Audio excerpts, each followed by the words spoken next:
అందరికీ నమస్కారం. చాలా మంచి పుస్తకం మరణం లేని మీరు, లోబ్సాంగ్ రాంపా. సో ఈయన గురించి ఒక టాక్ చేశాము. అందులో ఫస్ట్ చాప్టర్ చేశాం. ఇందులో చాలా చాప్టర్స్ ఉన్నాయి. అయితే కొన్ని చాప్టర్స్ మనకి ఇర్రెలవెంట్, వాటిని వదిలేసి మనిషి సాధారణ జీవితానికి ఉపయోగపడే, మనిషి సాధారణ జీవితానికి దోహదం చేసే చాప్టర్స్ ఏమున్నాయని ఎత్తుకులాడితే నాకు 10 చాప్టర్స్ దాకా దొరికాయి. సో ఈరోజు ఒక ఇంట్రెస్టింగ్ చాప్టర్, న్యూ ఇయర్. ప్రతి ఒక్కరికి అవసరమైంది ఒకటి ఉంది. అదేంటో తెలుసా? రిలాక్సేషన్. సో రిలాక్సేషన్ అనే ఒక పదం మీద లోబ్సాంగ్ రాంప గారి వ్యాఖ్య ఎంత సమగ్రంగా ఉందో, ఎంత వైజ్ఞానిక ఉందో, ఎంత మిస్టీరియస్గా ఉందో, ఎంత ఎనిగ్మాటిక్ ఉందో చెప్పలేను. It's so beautiful. అంటే వాళ్ళు మంచి దార్శనికులు. వాళ్ళు సమయం ఇచ్చారు ఒక విషయాన్ని అర్థం చేసుకోవడానికి, అనలైజ్ చేయడానికి, పక్క వాళ్ళకి చెప్పడానికి. ఎట్లా how to make somebody understand what exactly you are trying to convey. So Lobsang Rampa ముత్తాత అనొచ్చు ఆయన్ని. ఆయన గుండు అదంతా భలే ఉంటుంది అసలు. సో 12వ చాప్టరు, రిలాక్స్ అవ్వడం ఎలా. రిలాక్స్ అవ్వడం ఎలా? ఇది ఒక యోగి చెప్పాలనా, ఒక గురువు చెప్పాలనా, ఒక పర్సనాలిటీ డెవలప్మెంట్ ట్రైనర్ చెప్పాలనా, ఒక సద్గురువు చెప్పాలనా, ఒక మదర్ చెప్పాలనా? రిలాక్స్ అవ్వడం కూడా తెలీదా మానవ జాతికి? నేను చెప్తున్నా తెలియదు. మనకు పరిశాన్ కావడమే తెలుసు. మనం పరిశాన్ కావడం కాకుండా పక్క వాళ్ళని పరిశాన్ పాలు చేయడమే తెలుసు. We really don't know the crux of relaxation. We don't know the vitality of relaxation. ఎంత బాగుంటుంది అసలు.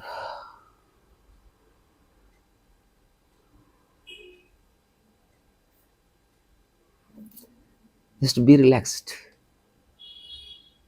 Excellent disposition. ఎంత బాగుంటుంది రిలాక్సేషన్ అనేది. సో లోబ్సాంగ్ రాంప చెప్పిన ఒక స్టేట్మెంట్ చెప్పి, దాని నుంచి ఇటు ఇటు ఉన్న స్టేట్మెంట్స్ని చెప్తూ ఆయన చెప్పిందే చదువుతాను.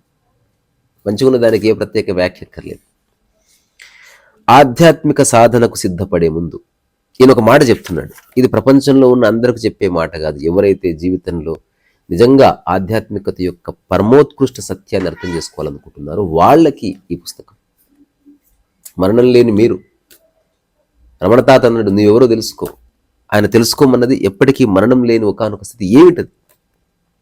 ఇప్పుడు నువ్వు ఉన్నావు, నీలో చెయ్యి మారుతుంది, గడ్డం మారుతుంది, ముక్కు మారుతుంది. Is there anything which is dynamical static?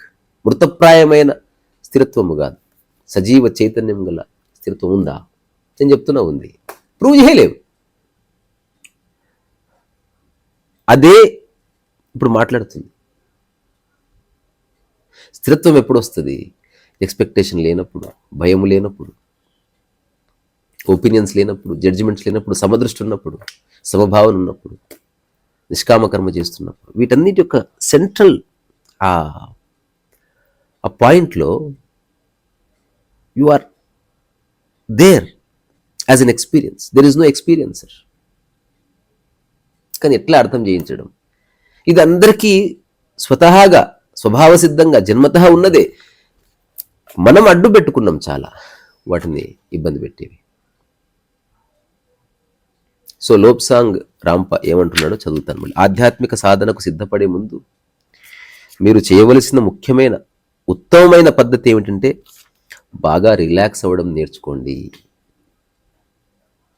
ఎంత ఇంపార్టెంట్ రోల్ పోషిస్తుంది రిలాక్స్ అవ్వడం తెలుసా? ఈ ప్రపంచంలో అద్భుతమైన పెయింటింగ్స్ వేసిన వాళ్ళు, ఎన్నో గ్రంథాలు రాసిన వాళ్ళు, సైంటిస్టులు, దే ఆర్ ఆల్వేస్ రిలాక్స్డ్. పిచ్చి వాళ్ళ కనిపించచ్చు, బట్ వాళ్ళ యొక్క అంతశ్చేతన ఎప్పుడు ప్రశాంతంగా ఉంటుంది. It is relaxed. Extra focus లేదు, ఫోకస్ లేకుండా లేదు. అలా చూపు, చాలా చల్లని చూపు అంటాం కదా. They look at everything with relaxed. వాళ్ళ టచ్లో రిలాక్సేషన్ ఉంటుంది, వాళ్ళ మాటలో రిలాక్సేషన్ ఉంటుంది. They are not hankering. పరిగెట్టడం లేదు. నీ వల్ల కాదు వాళ్ళని పరిగెత్తించడం, కానీ అందరికంటే అనంతమైన పని వాళ్ళ ద్వారా జరుగుతుంది. బికాస్ రిలాక్స్డ్ డిస్పోజిషన్లో, ఆ యొక్క స్థితిలో ఒక సహజ స్థితప్రజ్ఞత ఉంటుంది. దీని మొత్తం అదే ఉంది వ్యాఖ్యంతో. సో ఇప్పుడు తాతగారు చెప్పింది చదువుతాను. చాలామందికి రిలాక్స్ అవ్వడం అంటే ఏమిటో తెలియనే తెలియదు. ఓ కుర్చీలో కూలబడితే సరిపోతుంది వాళ్ళ ఊహ. అది ఎంత మాత్రం సరికాదు, సరిపోదు కూడా. రిలాక్స్ అవ్వడం అంటే మీ శరీరం పూర్తిగా సడలిపోయి ఉండగలగాలి, ఏ బరువు ఉండకూడదు. నేను నా శతకంలో ఒక పద్యం రాశాను. బిగించడు జ్ఞాని పిడికిలి, ముడిపడదు భృకుటి, అతను నినాద వివాదరహితుడు, రీసారసో వైసా అని రాశాను. మీలో జ్ఞానం వస్తుంది, మీలో ఈగ అంతరించిపోతుంది అంటే తెలుసా, మీరు పిడికిలి బిగించడం మానేస్తారు. సహజంగా మీ భృకుటి ముడిపడదు, చిక్కుకుపోయిన ఆలోచనలే ఉండవు, స్పష్టంగా దర్శనం జరుగుతుంది. శరీరంలోని ఏ కండరంలోనూ ఏ మాత్రం టెన్షన్ ఉండకూడదు. రిలాక్స్ అవ్వడాన్ని గురించి పూర్తిగా గుర్తించాలంటే ఒక పిల్లి అంతా వదిలేసి ఎట్లా పడుకుంటుందో పరిశీలిస్తే చాలు. ఎఖార్ట్ టోల్ అంటాడు, I have lived with several Zen masters, few of them were cats and dogs అంటాడు. I to say the same. అతను చెప్పాడు కాబట్టి ఇప్పుడు నేను చెప్తే కాపీ కొట్టినట్టయితుంది. నో, ఆధ్యాత్మిక అనుభవం కాపీ కొట్టడానికి సాధ్యం కాదు. But at the same time you can give the same statement from your authenticity. నీ యొక్క సమగ్రతలో నుంచి నువ్వు వ్యాఖ్య చేయొచ్చు. రోక్నే వాళ్ళ కోయి నై, there is nobody to stop. At the same time you are not trying to defend. నాదే కరెక్టు, నేను చెప్పిందే కరెక్టు, మొదట నేనే చెప్పాను. పోవయ్య, అక్కడ చెప్పావు, అడిపోయింది నీ కథం. నీ స్వభావాన్ని, నీ స్థితిని చెప్పావు, అయిపోయింది, బాత్ కథం. ఒక పిల్లి లోపలికి వచ్చి 1-2 సార్లు గుండ్రంగా తిరిగి ఏ రూపము లేని కుప్పలాగా కూలిపోతుంది అన్నాడు. నాకు ఇప్పుడే అట్లా పడిపోవాలనుంది, పడిపోతాను.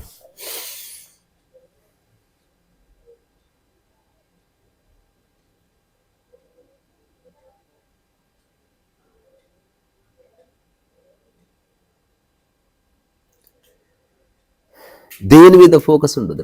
Relaxation means no focus, no concentration. మస్తు ఉంటుంది, చేసి చూడండి. రూపాయి ఖర్చు ఉండదు boss, do it, you will know. ఇంకొక మాట అంటాడు లోప్సాంగ్ రాంప, మంచి నేలలో విత్తనాలు నాటితే తప్ప ఒక చక్కటి ఉద్యానవనం తయారు కాదు. రాతి నేలలో రోజా పువ్వు పూస్తే ఒక అసాధారణ విషయం జరిగినట్లు అనుకోవాల్సి వస్తుంది. అలాగే ఏ మనస్సు సముచిత భావాలు లేక మూసికిపోయి సంకుచితంగా ఉంటుందో, నారో మైండ్, ఏ మెదడులో భీకరారణ్యం అల్లుకుపోయిన తీగలాగా అడ్డదిడ్డంగా ఆలోచనలు కమ్ముకొని ఉంటాయో అట్లాంటి చోట్ల భవిష్యద్వాణి లాంటి ఓ దివ్యమైన కళ మొగ్గ తొడుగుతుందని ఊహించలేదు. మీ నుంచి అనంతమైన పని రావాలంటే మీ జీవితంలో నుంచి, మీ మనసులో నుంచి చెత్త వెళ్ళిపోవాలి. వేరే వాళ్ళతో ఇంటర్ఫియర్ అవ్వడం ఆగిపోవాలి. మీకు మీకు ఏమాత్రం ఏమంటారు దాన్ని, సంబంధం లేని విషయాల పట్ల మీకు ఆసక్తి ఉండకూడదు. మీరు ఏ పని చేస్తున్నారో ఆ పని చేస్తున్నారు, అది రిలాక్స్గా ఉన్నారు. మీ పనిని వేరే వాళ్ళకి మీరు రుద్దడం లేదు. మీ పని మొత్తం మీ చేతుల్లోనే ఉంచుకున్నారు. అవసరమైతే కొందరు సహాయం తీసుకుంటున్నారు, వాళ్ళని రిలాక్స్గానే చేయమని చెప్తున్నారు, లేదా అటువంటి తర్ఫీదు ఇస్తారు ప్రశాంతత. Life is beautiful if you real understand. చాలా సమస్యలు రావచ్చు, బట్ హౌ వి డీల్, మన వైఖరి ఏమిటి అన్న చోట దాని యొక్క మ్యాజిక్ ఉంది.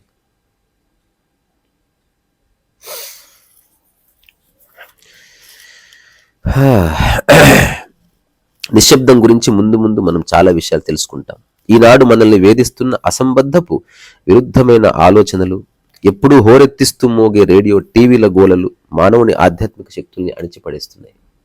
ఇక్కడ ఆధ్యాత్మికత అనే దాన్ని ఇట్లా అర్థం చేసుకుందాం. ఏ పని చేయడానికి నీ యొక్క మనస్సు, శరీరం నువ్వు వినియోగించుకోవాలనుకుంటున్నావో ఆ పని తప్ప వేరే వేటిని నీ జీవితంలోకి రానివ్వడం లేదు. రెండోది, ఏ పని చేస్తున్నావో ఆ పని మీద సంపూర్ణ శ్రద్ధ ఉంది, నువ్వు వేరే వాళ్ళతో పోల్చుకోవడం లేదు. అది స్పిరిచువల్ వర్క్. అది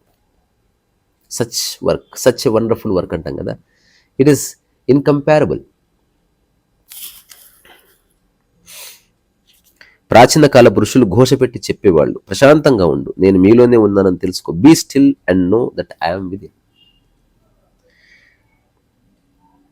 సో జీవితకాలం సాధన చేసిన తర్వాత కానీ వాళ్ళు ఒక్క మాటని పేపర్ మీద ఎక్కించేవారు. అంటే ఏది పడితే చెప్పకూడదు, నీవు అనుభవిస్తున్నదే నీ వ్యాఖ్య కావాలి. మన సనాతన ధర్మంలో ఉంది, భారతీయ సాంప్రదాయాలు ప్రత్యేకంగా తెలుగు తెలిసిన వాళ్ళకి తెలుసు. మనస వాచ కర్మేణ అంటారు కదా. నీ మనస్సు, నువ్వు చేసే పని, నువ్వు మాట్లాడే మాట అంత ఒక్కటిగా మారాలి. దానికే నేను ఇట్లా నీ హృదయ స్పందన, నీ శ్వాస, నీ ఆలోచనలు, నీ పొత్తి కడుపు అవినాభావ సంబంధం కలిగి ఉన్నాయి. They are all one. దాని కోర్లో ఒకటి ఉంది, దాని కోర్లో ప్రశాంతత ఉంది, దాని కోర్లో నువ్వు ఉన్నావు. దానికి ఏది అంటుకోదు.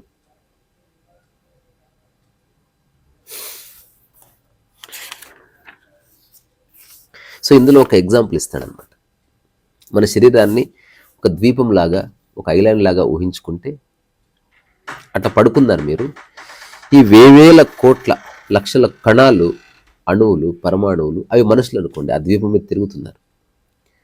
సో వాళ్ళందరినీ గమనించండి అని చెప్తాడు. సో అదంతా నేను చదవను, జస్ట్ దాని క్రక్స్ ఏమిటంటే, విశ్రాంతిగా పడుకొని మీ పాదాల మీద, మీ కాళ్ళ మీద, మోకాళ్ళ మీద, మోకాళ్ళ లోపల శరీరం మొత్తంలోనూ తిరుగాడుతున్న అందరి వర్కర్స్. ఆ వర్కర్స్ అంటే అణువులు, కణాలు, పరమాణువులు, ఎలక్ట్రాన్స్, ప్రోటాన్స్. నీకు కనిపించవచ్చు, కనిపించకపోవచ్చు, బట్ సంవేదన ఉంది. జుమ్ జుమ్ జుమ్ జుమ్ జుమ్ జుమ్. ఇన్ఫ్లేషన్, అప్పుడప్పుడు మోకాళ్ళ నొప్పి అయినప్పుడు, లేదా మన గాయమైనప్పుడు జుమ్ జుమ్ జుమ్ జుమ్ జుమ్ జుమ్. అక్కడ ఒక వర్క్ జరుగుతుంది. కన్స్ట్రక్షన్ వర్క్ ఈజ్ అండర్ వే కాదా? ఇదొక ఫ్యాక్టరీ. సో జీవితంలో ఇమాజినేషన్, హైపోథిసిస్ తీసి యథాతథంగా చూస్తే ఎంత తేలిక ఆత్మజ్ఞానం. ఎవరి సహాయం అక్కర్లేదు. పోనీ సహాయం ఉన్న జీవితకాలం అసలు అక్కర్లేదు. నిజమైన గురువు మిమ్మల్ని తొందరగా వదిలించుకుంటాడు. నిజమైన శిష్యుడు తొందరగా గురువును వదిలేస్తాడు. నిజమైన గురువు సరైన సాధనను అప్పగిస్తాడు. నిజమైన శిష్యుడు ఆ సాధన త్వరగా పూర్తి చేసుకొని సాధన నుంచి విముక్తి పొందుతాడు. అది ఏ సాధన కావచ్చు, డ్రైవింగ్ కావచ్చు, ధ్యానం కావచ్చు, వైలిన్ కావచ్చు, గిటార్ కావచ్చు, anything, irrespective of categories. So ఈ ఫ్యాక్టరీలో ఉన్న అణువణువు విశ్రాంతి పొందేలా చూడమంటాడు. ఇప్పుడు ఆకలి అయిందనుకో, ఫ్యాక్టరీ వర్కర్లంతా పోగై పొట్ట మీదకి వచ్చారు. They are discussing. అట్లాగే నిద్ర వచ్చింది, అంతా కళ్ళ దగ్గరకు వచ్చారు. అలాగే బాత్రూమ్ వచ్చింది, అంతా పొత్తి కడుపు దగ్గరకు వచ్చారు. దే ఆర్ ఆల్ ఏదో చేస్తున్నారు కన్స్ట్రక్షన్ అని చెప్తాడనమాట. సో మెల్లగా గాలి పీలుస్తూ వదులుతూ అట్లా ఒక చిన్న అబ్జర్వేషన్ చేయమంటాడు. దాని యొక్క లాజికల్ ఎండ్లో ఒక ఎడతెగని రిలాక్సేషన్ ఉంటుంది అంటాడు. నిజమే. మనం ఒక ప్రయోగం చేద్దాం. రెండవది నేను చెప్పాలనుకుంటున్నా, మేబీ ఆఫ్టర్ 3 days మీలో ఎవరన్నా మీరు ఉన్న చోటనే ఉండి జాయిన్ అవ్వచ్చు. స్వయం దీక్ష, అయ్యప్ప దీక్ష చూసాము, దుర్గా దీక్ష చూసాము, శివ దీక్ష, శివమాల చూసాము. స్వయం మాల అని పెట్టాను పేరు. అంటే ఏ గురువు నియంత్రణలో లేకుండా, ఏ ఉన్నతమైన దైవము నియంత్రణలో లేకుండా, ఆ భయం లేకుండా నీ జీవితాన్ని నువ్వే స్వీయ నియంత్రణలో ఒక 3 రోజులు ఉందాం. First time. నెక్స్ట్ 11 days ఉందాం, ఆ తర్వాత 21 days ఉందాం, ఆ తర్వాత 41 days.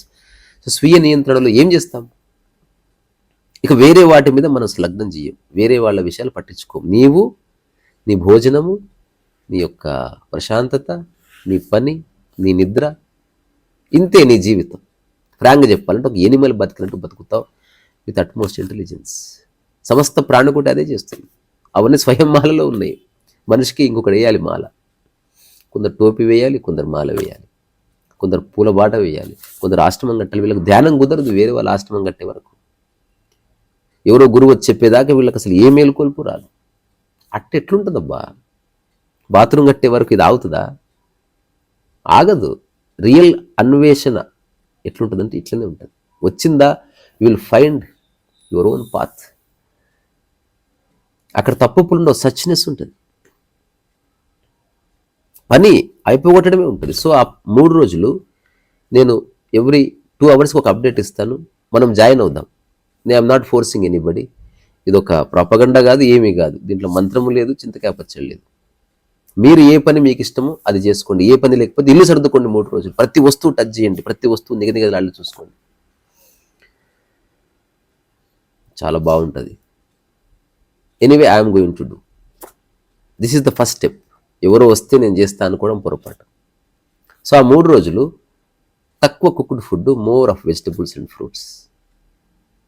బాడీతో ఎక్కువ ఉండడం, మన బాడీని మనమే మసాజ్ చేసుకోవడం, బాడీని ప్రశాంతంగా ఉంచడం, కాస్త ఎగరడం, దుంకడం, నచ్చిన పని చేయడం, ఏదో ఒక పని పూర్తి చేసి ఆ 3 రోజుల్లో పరిపూర్ణంగా పూర్తి చేయడం. ఒక పెయింటింగ్ కావచ్చు, ఒక రాగం నేర్చుకోవడం కావచ్చు, ఇంట్లో ఉన్న ప్రతి బట్ట ఉతికి మడతబెట్టి దాన్ని ఇస్త్రీ చేసి గూట్లో పెట్టడం కావచ్చు, ఇంట్లో ఉన్న ప్రతి వస్తువు తుడడం కావచ్చు, ప్రతి అంట్ల పాత్ర నిగనిగలాడేలా చేయడం కావచ్చు. అలాగే ఇది వేరే వాళ్ళకి సంబంధం లేని పనులే చెప్తున్నాను. లేదా మీ ఇంటికి ఒక పెయింట్ బకెట్ తెచ్చుకొని కలర్ వేసుకోండి 3 days. ఎంత పని అవుతుంది మీకు తెలుస్తుంది, ఆశ్చర్యపోతారు అసలు. You can write A 100-page book in 3 days. నేను ఈసారి చేయను, నెక్స్ట్ టైం చేస్తాను. 7 days ఉండి ఐ విల్ ఫినిష్ 1 book. ఆ 7 daysలో ఫ్రెండ్స్ అందరినీ ఇన్కార్పొరేట్ చేసి అందరితో క్రౌడ్ ఫండింగ్ లాగా చేసి, క్రౌడ్ ఫండింగ్ అంటే మళ్ళీ వ్యాపారం అనుకున్నారు. మనుషుల మనసులు కరప్ట్ అయిపోయినాయి. డబ్బు అనగానే కరప్షన్ థైడే వస్తుంది. అట్లేమి కాదు. పుస్తకం పబ్లిషింగ్కి 1.5 lakh ఖర్చు అయితే ఒక 150 మంది 1000 రూపాయలు ఇస్తే పుస్తకం ప్రింట్ వేసి ఎవరైతే 1000 రూపాయలు ఇచ్చారో వాళ్ళకి ఒక్కొక్క 2 పుస్తకాలు 3 పుస్తకాలు ఇవ్వడం వల్ల రుణశేషం ఉండదు. అంతే, బరువు ఉండదు. ఎవరు జాయిన్ కాకపోయినా ఐఎమ్ గోయింగ్ టు ప్రింట్. అది నేను చేస్తాను. నేను చేసే ఏ పనికి వేరే వాళ్ళ మీద డిపెండెన్సీ ఉండదు. నేను సినిమా తీయలేను, because I have to depend. నేను రాకెట్ తయారు చేయలేను, విమానం కొనుక్కోలేను, but I can write a book, I can paint a canvas, you know.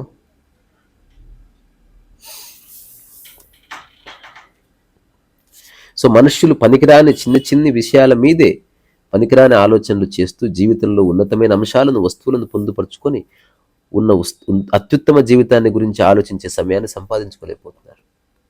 So అత్యంత నిరర్థకమైన విషయాల గురించి so much of energy and వర్బాటిమ్, చూపు, ఇవన్నీ ఉండటం వల్ల మనం చేసే పని అసలు ఒకసారి కళ్ళు మూసుకున్న ఆలోచన, what is it the human being is doing? ఏమీ లేదు.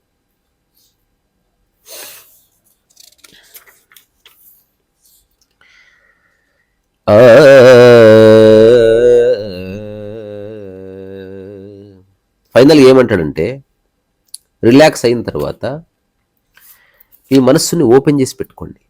ఏ ఆలోచన రాని పోని, నియంత్రణ వద్దు.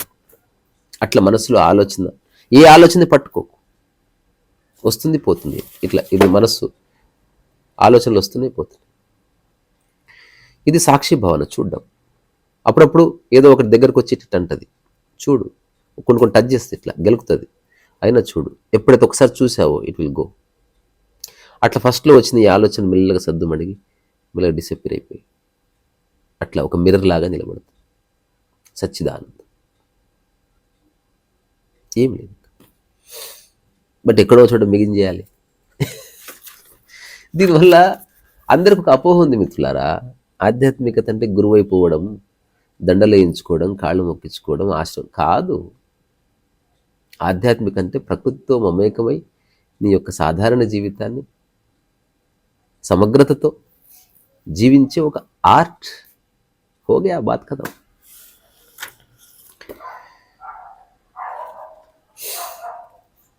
సో ఇందులో రకరకాల విషయాలు, అంటే పడుకొని రిలాక్స్ అవ్వడం, పద్మాసనంలో కూర్చొని రిలాక్స్ అవ్వడం, రిలాక్స్గా తినడం, రిలాక్స్గా చూడడం, ఏ పని చేస్తే ఆ పని రిలాక్స్గా చేయడం. ఇది యాక్చువల్గా జెన్ ఫార్ములా. దాదాపు చాలా సాంప్రదాయాలు ఈ పద్ధతులు ఉన్నాయి. నెమ్మదిగా నడపండి కారు అంటారు. అది పెట్టకపోతే మనకు తెలీదేమో కొన్నిసార్లు. నేను ఒకసారి ఒక చిన్న కథ విన్నా. కార్లన్నీ వేగంగా పోతుంటే ఇంకొక ఆవిడ ఆ కార్లను దాటుకుని వెళ్తుంటుంది. ఆ కార్ని చేజ్ చేయడానికి పోలీసులు వస్తారు. అప్పుడు ఆమెను ఆపితే ఆమె అంటది, ఏమైందండి అంటే, మీరు కారు ఎంత ఫాస్ట్గా నడుపుతున్నారో తెలుసు, నేను ఎక్కడ నడిపాను ఫాస్ట్గా? వాళ్ళందరితో పాటు పోతున్నాను కదా. అంటే వాళ్ళందరూ 200 కిలోమీటర్ల వేగంతో పోతున్నారు, you are competing with them, మీరు మీ స్పీడ్ని చూసుకోవట్లేదు. అప్పుడు ఆమె రియలైజ్ అవుతుంది, అందరూ పోవడం వల్ల హఠాత్తుగా నువ్వు వేగం పెంచుతావు. కాదు, నీ శక్తి ఏమిటో నువ్వు గుర్తించి నీ వేగంలో నడవడం స్పిరిచువల్. వేరే వాళ్ళతో పోల్చుకున్నావా, అది స్పిరిచువల్. సో నిశ్శబ్దంలో కూర్చోవడం, అట్లాగే రిలాక్సేషన్లో అత్యంత ముఖ్యమైనది మనకు వాగుడు ఎక్కువ. చప్పుడు చేసే యంత్రాల్లాగా మన మనసంతా అర్థం పడతలేని ఆలోచనలతో, గోలతో నిండి ఉంటుంది. మనం పూర్తిగా రిలాక్స్ కాగలిగి ఏకాంతంలో ఉంటూ అందరిలో ఉన్నప్పుడు, అందరితో ఉన్నప్పుడు తక్కువగా మాట్లాడడం అలవాటు చేసుకుంటే ఎంత బాగుంటుందో. ఇవన్నీ మనకు తెలిసినవే.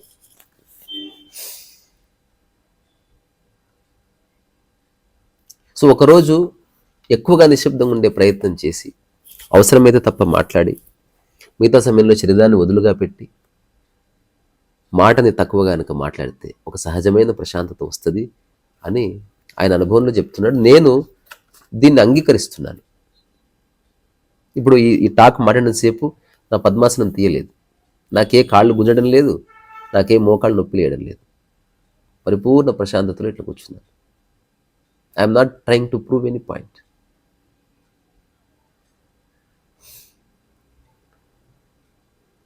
మధురమే సుధాగానం మనసిదే మరో ప్రాణం.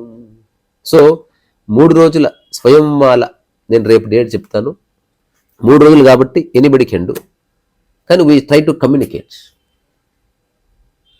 ఎవరికి ఎవరు సలహాలు ఇవ్వడం లేదు, కానీ నేనేమనుకుంటున్నానో ఒక పోస్టర్ పెడతాను ఇంతే. అంటే మార్నింగ్ 4 or 5కి లేచి మధ్యాహ్నం 1 గంట వరకు మన వృత్తిపరమైన కార్యక్రమాలు వాట్ ఎవరు చూసుకొని, మధ్యాహ్నం నుంచి సాయంత్రం వరకు క్రియేటివ్ కార్యక్రమాలు చూసుకొని, తప్పనిసరిగా యోగా, మంచి భోజనం అంటే రా ఫుడ్ ఆర్ వాట్ ఎవర్ అలా చేస్తూ నువ్వు నడుస్తావా, ఎగురుతూ శరీరంతో ఎక్కువ ఉండడం, శరీరాన్ని ఎక్కువగా ప్రశాంతపరచడం, వేరే వాళ్ళ విషయాల మీద దృష్టి పెట్టకపోవడం, అన్నెసెసరీ ఇన్వాల్వ్మెంట్, ఇంటర్ఫియరెన్స్ బయటికి, ఇట్లాంటివన్నీ చేద్దామని నేను ఆల్రెడీ చేస్తున్నాను. ఇంకా అంత ప్రగాఢంగా అందుకే నేను ఒక గది పెట్టుకోవడానికి కారణం ఏంటంటే I just want to be silent and I want to work. చనిపోయే చివరి రోజు వరకు I want to paint. At least 1,00,000 paintings వేయాలని నాకు అనిపిస్తుంది. ఈగోలాగా కాదు, బాగుంటుంది. I will decorate every nook and corner of my home. 500 పుస్తకాలు రాద్దామని ఊరికే అనుకుంటాను. నా పొటెన్షియల్ అంతే. ఎవరన్నా బియ్యం బస్తా చూపించి లేపుతానంటే వాడు ఈగోతో చెప్పట్లే, వాడి శరీర ధర్మాన్ని బట్టి చెప్తున్నాడు. అట్లా నాకున్న స్కిల్ని బట్టి, నాకున్న మేధస్సును బట్టి అట్లా వ్యాఖ్య చేస్తున్నాను. సో మరణం లేని మీరు లోప్ సాంగ్ రాంప ఎంత చక్కగా ఉన్నాడు కదా.